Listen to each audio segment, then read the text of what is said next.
Assalamualaikum warahmatullahi wabarakatuh. Halo para penikmat kisah-kisah misteri dan cerita tentang makhluk astral yang tak kasat mata. Jumpa lagi bersama saya Untung Prasetyo dalam channel Hanya Cerita Misteri.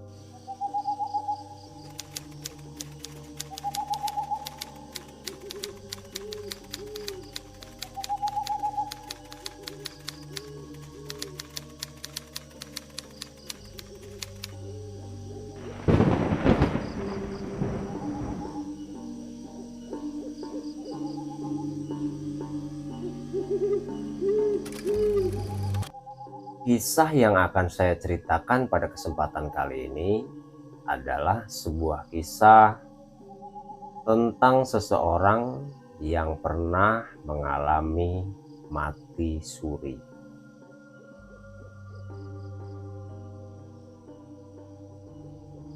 Kejadian mati suri itu dialami oleh Bang Yunus ketika beliau mengalami sebuah kecelakaan hebat. Kecelakaan yang dialami Bang Yunus itu terjadi pada tahun 1998, di mana saat itu Bang Yunus sedang mengendarai sepeda motornya di daerah Matraman Raya, yang mana Bang Yunus menabrak sebuah mobil yang sedang memutar arah. Ketika tabrakan terjadi, tubuh Bang Yunus terpental melompati mobil yang ditabraknya tersebut, hingga kepalanya membentur dengan aspal. Beruntungnya saat itu Bang Yunus menggunakan helm yang full face. Jadi helm tersebut melindungi kepala Bang Yunus sehingga benturan tidak terjadi secara parah. Tapi anehnya, helm yang digunakan Bang Yunus ini terbelah menjadi dua. Bukan pecah, tapi terbelah dengan sangat-sangat rapi, terbelah dua. Bang Yunus mengetahui jika helm yang dikenakannya itu terbelah dua itu setelah beliau kembali dari rumah sakit. Nah, pada saat kejadian kecelakaan itu, ketika Bang Yunus sudah terpental dan kepalanya membentur aspal, Bang Yunus ini sudah kehilangan kesadaran. Dan Bang Yunus tersadar ketika beliau seperti berada di atas langit. Tubuhnya melayang dan beliau bisa melihat ke arah bawah. Dari atas melihat kejadian yang terjadi di bawah. Pada saat itu keadaan sudah ramai dengan orang-orang yang ada di sekitar daerah jalan raya tersebut. Bang Yunus merasa heran, ada apa ini? Kejadian apa ini kok rame-rame? Posisi Bang Yunus di atas. Pada saat itu Bang Yunus melihat ramai di bawah dan melihat ada tubuh yang sudah ditutupi dengan lembaran koran. Pada saat itu Bang Yunus belum tahu kalau tubuh yang ditutupi dengan lembaran koran tersebut adalah tubuhnya sendiri. Hingga akhirnya koran yang menutupi bagian wajah dari Bang Yunus tersibak angin. Jadi tubuh Bang Yunus ditutupi dengan beberapa lembar koran yang dimana ada lembaran koran yang menutupi bagian wajahnya. Dan ketika koran tersebut tersibak oleh angin, tertiup angin, disitulah Bang Yunus melihat wajahnya, lalu beliau tersadar. Dan beliau ini tersadar ketika tubuhnya sudah tergeletak selama kurang lebih 1,5 jam di tengah jalan raya. Karena biasanya jika terjadi kecelakaan di tengah jalan raya atau pokoknya di jalan raya, itu kemungkinan besar para pengguna jalan atau warga sekitar tidak akan berani memindahkan sebelum ada petugas dari kepolisian yang datang. Nah, ketika Bang Yunus tersadar, beliau langsung terbangun dan duduk dan mulai keluar darah dari bagian telinga, hidung, dan mulut. Dan luka-luka yang dialami Bang Yunus cukup parah. Hingga akhirnya tugas kepolisian datang dan juga keluarga datang, lalu Bang Yunus dibawa ke rumah sakit. Setelah dirawat di rumah sakit selama beberapa minggu, Bang Yunus pun sudah boleh untuk kembali pulang. Nah, ketika Bang Yunus sudah berada di rumahnya, Bang Yunus mulai merasa ada hal aneh yang terjadi pada dirinya. Saat itu Bang Yunus merasa pusing dan mulai mendengar suara bising di telinganya. Suara-suara seperti orang berbicara yang ramai sekali pada saat itu terus didengar oleh Bang Yunus, sehingga Bang Yunus merasa sangat-sangat terganggu. Nah, beberapa hari kemudian barulah Bang Yunus bisa melihat sekelebatan bayang, yang dimana itu adalah sosok-sosok makhluk gaib yang ada di sekitar rumah Bang Yunus atau di ruang tempat Bang Yunus berada. Selain suara bising yang didengar Bang Yunus dan sekelebatan bayangan tersebut, akhirnya Bang Yunus dapat melihat langsung sosok makhluk gaib yang ada di sekitarnya.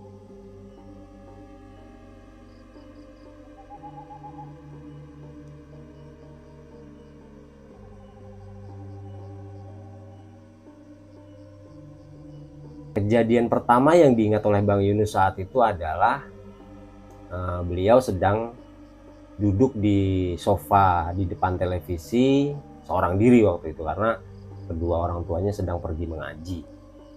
Nah, di situ Bang Yunus yang sendirian merasa ada seseorang di belakang beliau. Nah, ketika Bang Yunus melirik ke arah sebelah kanan, di situ Bang Yunus jelas melihat sosok perempuan bergaun putih dengan rambut yang panjang sudah duduk di belakang Bang Yunus.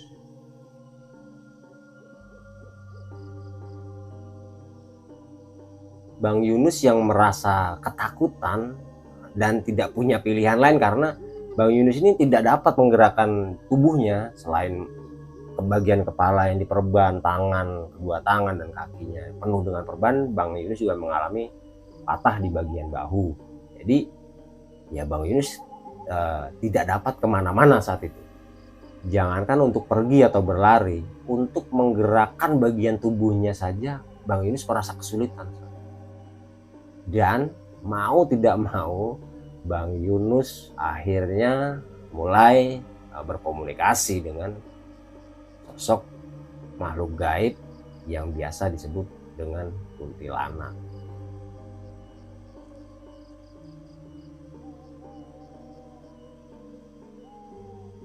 Bang Yunus mengatakan kepada sosok tersebut, "Jangan ganggu gue lu. Sini kalau mau nonton TV, kita nonton sama-sama." Hal itu dilakukan Bang Yunus karena Bang Yunus tidak punya pilihan lain, dan hal itu dilakukannya untuk menghilangkan rasa takut yang ada pada diri Bang Yunus. Dan setelah Bang Yunus berkata seperti itu, sosok kuntilanak yang ada di belakang Bang Yunus pun perlahan menghilang. Itu kejadian pertama setelah serangkaian kejadian-kejadian aneh yang dirasakan oleh Bang Yunus. Hingga setiap harinya Bang Yunus yang dapat melihat dengan jelas penampakan dari sosok-sosok makhluk gaib yang ada di sekitarnya pun dikira sedang mengalami gangguan kejiwaan. Dan Bang Yunus sempat diancam oleh orang tuanya akan dibawa ke rumah sakit jiwa, karena Bang Yunus yang terkadang merasa kaget dengan tiba-tiba penampakan sosok makhluk yang tiba-tiba selalu berbicara, lalu menegur sosok-sosok tersebut. Dan kedua orang tua Bang Yunus tidak mengetahui hal itu. Ya taunya Bang Yunus berada di dalam kamar sendirian dan beliau ngomong sendirian. Maka dari itu kedua orang tua Bang Yunus ini mengancam untuk membawa Bang Yunus ke rumah sakit jiwa saat itu. Dan setelah mendapatkan ultimatum dari kedua orang tuanya, Bang Yunus pun akhirnya memilih untuk diam. Dan itu juga yang merubah sosok Bang Yunus yang tadinya periang menjadi sosok yang lebih pendiam. Karena Bang Yunus tidak ingin lagi dianggap mengalami gangguan kejiwaan. Dan Bang Yunus selalu diam ketika sosok-sosok makhluk gaib tersebut muncul di hadapannya, di bagian belakang, di samping. Pokoknya di sekitar beliau lah makhluk-makhluk tersebut hadir. Dan kemampuan yang dimiliki Bang Yunus ini sebenarnya membuat Bang Yunus sangat-sangat tersiksa. Karena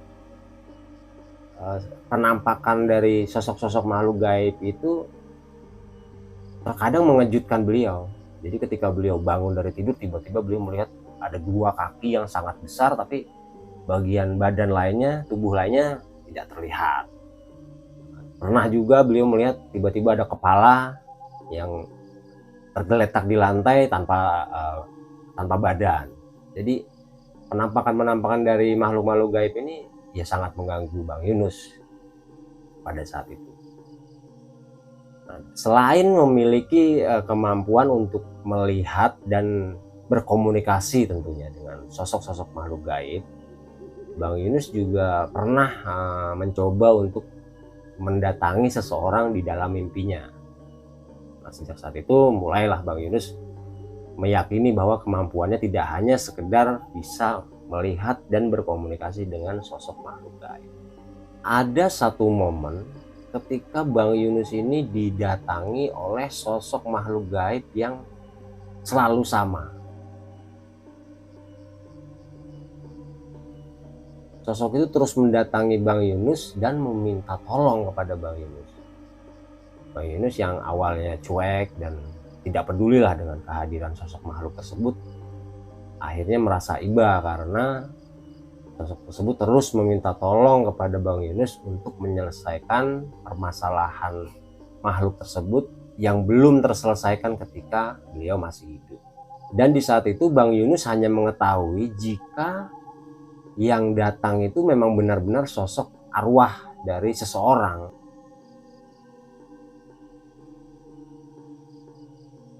Bang Yunus belum tahu jika itu hanyalah jin yang menyerupai seseorang tersebut. Nah, sosok jin yang menyerupai seseorang tersebut meminta tolong kepada Bang Yunus untuk menyelesaikan masalahnya yang belum terselesaikan ketika orang itu masih hidup. Singkat cerita, Bang Yunus pun akhirnya membantu permintaan dari sosok jin yang menyerupai orang tersebut.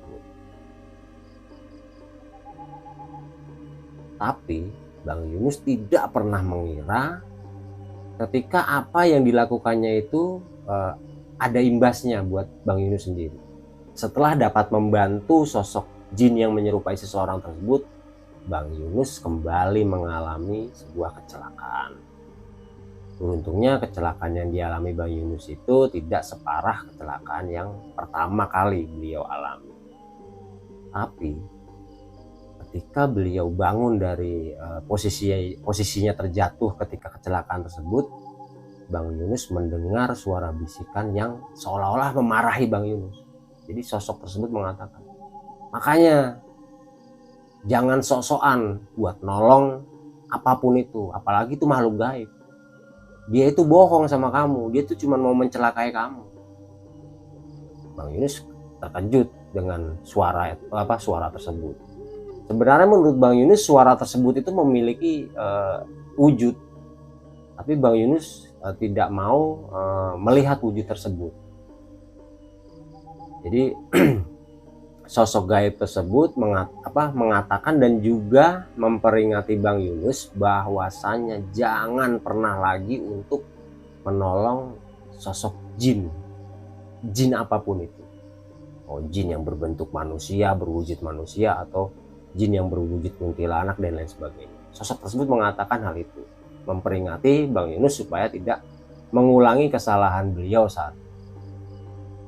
Seiring berjalannya waktu, Bang Yunus pun mulai memahami apa yang dimilikinya saat itu. Jadi Bang Yunus yakin dengan mata batinnya yang sudah terbuka dengan baik. Mata batinnya terbuka dengan tajam karena beliau dapat melihat sosok makhluk gaib yang wujudnya berupa-rupa. Selain itu, Bang Yunus juga bisa berkomunikasi langsung dengan sosok-sosok tersebut. Setelah menginjak dewasa, Bang Yunus pun menikah dengan seorang perempuan yang juga memiliki mata batin yang tajam. Nah, di situ Bang Yunus mulai merasa tenang karena beliau dan juga istrinya sama-sama dapat melihat dan berkomunikasi dengan sosok makhluk gaib yang ada di sekitar mereka. Banyak kisah yang sudah dialami Bang Yunus dan juga istrinya. Salah satu kisah yang menurut saya unik adalah ketika Bang Yunus dan istrinya ini membuka usaha sebuah rumah makan di daerah Cianjur.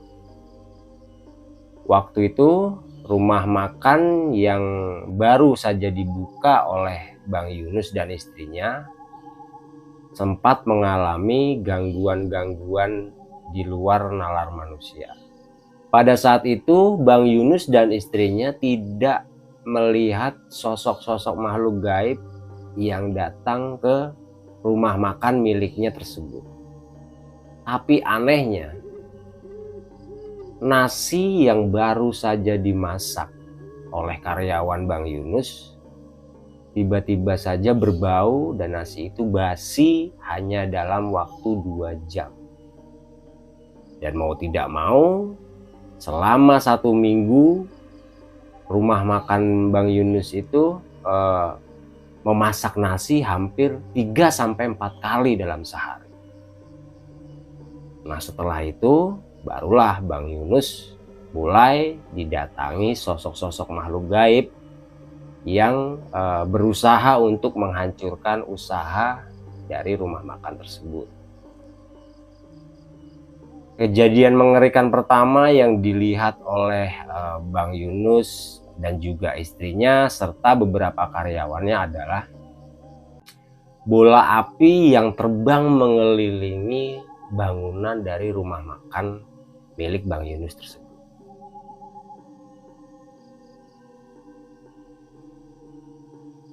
Jadi rumah makan Bang Yunus terus dikelilingi oleh bola api.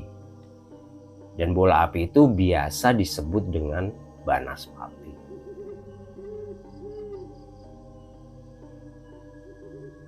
Sebagaimana kita tahu bahwasannya banaspati ini adalah sosok jin yang sering membawa santet atau teluh.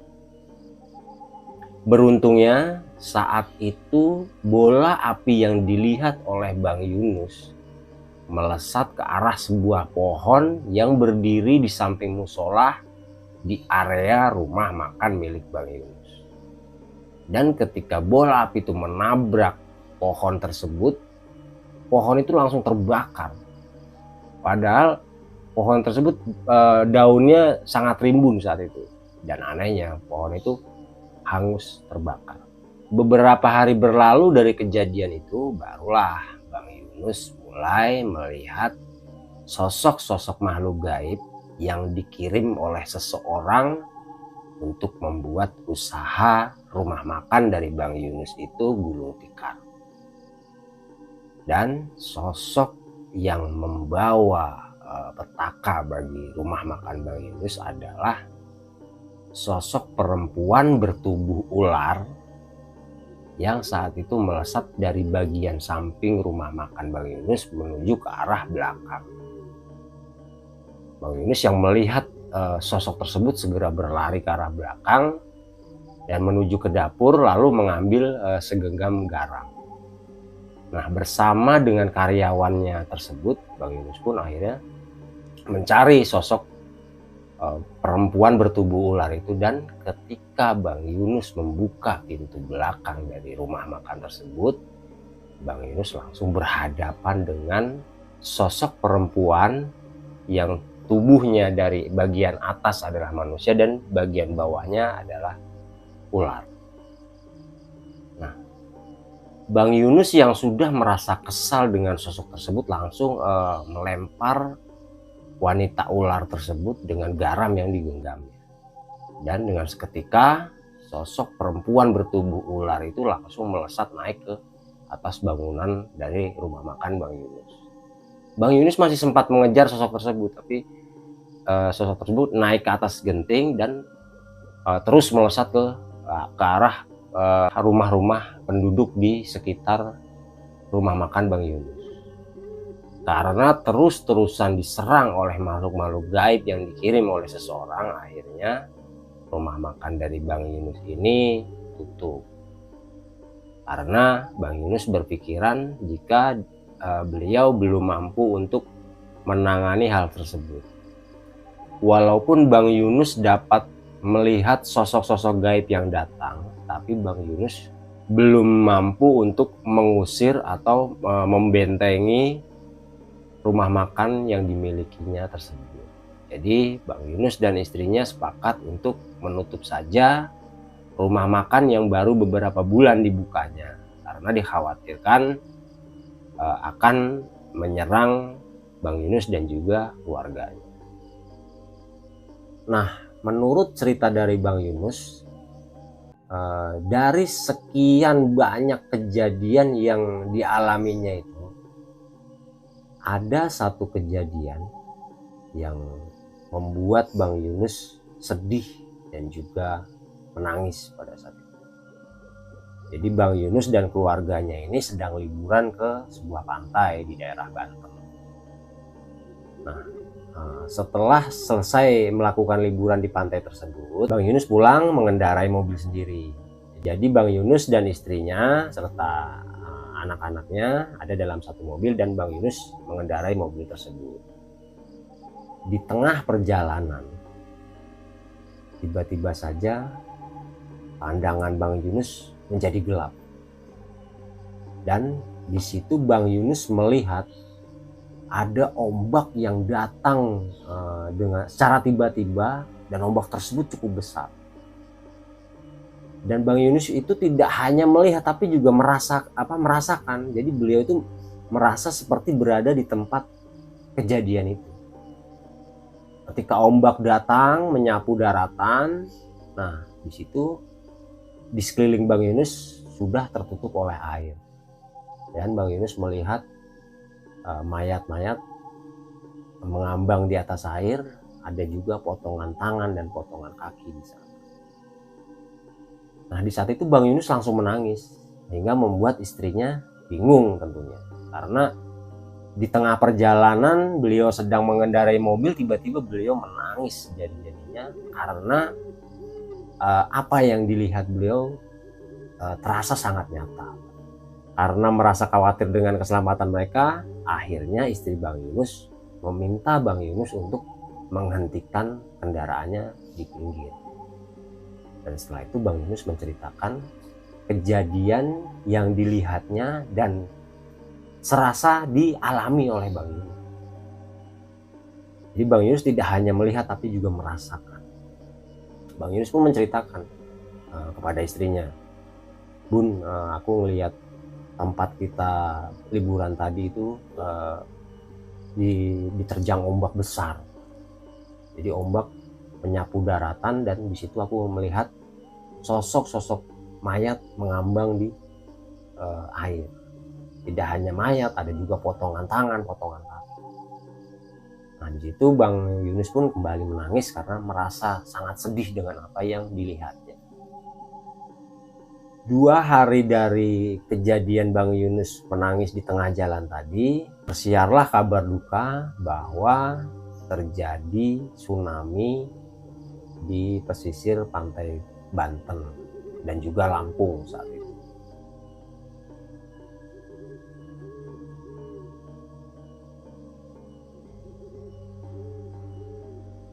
Tsunami yang disebabkan oleh erupsi anak gunung Krakatau itu menyebabkan tsunami senyap. Jadi tidak ada gempa sebelumnya. Jadi tsunami itu benar-benar bisa dibilang tsunami pertama yang terjadi di dunia secara senyap, karena tidak ditandai dengan gempa atau air surut. Tiba-tiba gelombang air atau ombak datang cukup besar dan menyapu darat. Dan di situ korbannya saat itu adalah satu grup band Indonesia yang cukup terkenal, dan juga ada salah seorang komedian juga di sana. Setelah mendengar berita tersebut, Bang Yunus merasa sangat sedih dan sangat menyesal. Ya, pikiran beliau mengandai-andai jika saja tahu akan terjadi musibah atau bencana tsunami, mungkin beliau dapat memperingati orang-orang di sana sebelumnya. Tapi ya, beliau tidak memiliki kepercayaan diri untuk melakukan hal tersebut. Jadi apa yang dilihat oleh Bang Yunus menjadi sebuah pertanda. Tapi Bang Yunus tidak ingin mengatakan itu sebagai pertanda, karena beliau takut mendahului kuasa Allah. Dan sejak saat itu Bang Yunus berharap tidak pernah lagi untuk mengalami kejadian tersebut. Karena biar bagaimanapun kita sebagai manusia tentunya dilarang untuk mengetahui kejadian di masa depan. Banyak lagi kisah-kisah dari Bang Yunus tentang hal-hal gaib yang ditemui beliau. Belum lagi istri beliau ini juga sama memiliki kemampuan untuk melihat sosok-sosok makhluk gaib. Karena menurut Bang Yunus sendiri, istri beliau merupakan salah satu keturunan dari kerajaan yang ada di Pulau Jawa. Jadi mungkin di episode yang akan datang meminta cerita atau kisah dari Bang Yunus. Dan mungkin juga saya akan menghadirkan Bang Yunus di channel Hanya Cerita Misteri. Nah, bagi teman-teman yang punya kisah-kisah misteri atau kisah horor, apapun itu, bisa dikirimkan ke nomor WhatsApp di bawah ini. Selain itu nanti akan saya sertakan di deskripsi video. Jadi buat teman-teman yang punya kisah atau cerita horor, bisa ditulis, formatnya bebas. Mau ditulis langsung lewat WA boleh, mau pakai voice note boleh, mau ditulis di Word boleh, bebas. Jadi sebisanya, senyamannya teman-teman aja. Dan kisah dari Bang Yunus ini masih akan ada kisah-kisah berikutnya. Jadi doakan supaya Bang Yunus bisa berbagi kisah lagi, dan saya akan menceritakan kisah Bang Yunus di channel Hanya Cerita Misteri. Oke, sampai di sini dulu perjumpaan kita. Mohon maaf jika ada kata-kata yang kurang berkenan atau yang kurang pas. Saya Untung Prasetyo pamit undur diri. Wabil taufik wal hidayah. Wassalamualaikum warahmatullahi wabarakatuh.